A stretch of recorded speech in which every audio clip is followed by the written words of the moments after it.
سلام. امروز اومدم با یه چلو گوشت که گوشتش گردن گوسفنده و امیدوارم که در ادامه کلیپ درست کنید، ببینید و دوست داشته باشید.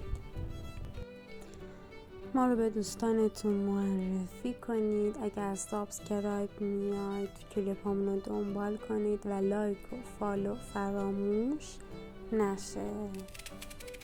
یک عدد پیاز رو از وسط نصف میکنیم و به شکل نگینی خورد میکنیم.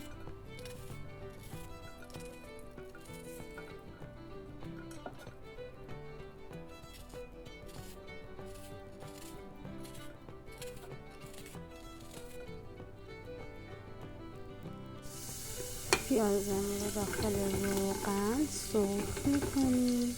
وقتی رنگش طلایی شد گوشت گردنمون رو بهش اضافه میکنیم و یکم تفتش میدیم.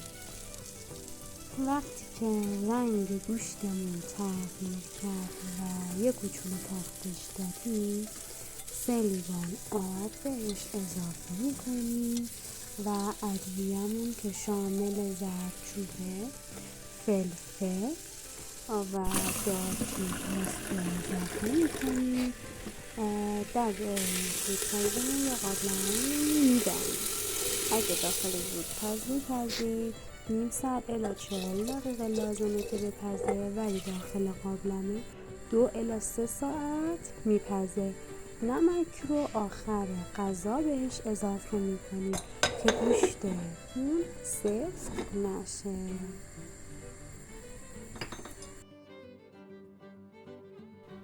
وقتی گوشتمون پخت هم میتونیم بهش رب بزنیم و هم میتونیم این مدلی سرو کنیم. چلو گوشتمون آماده است. نوش جان.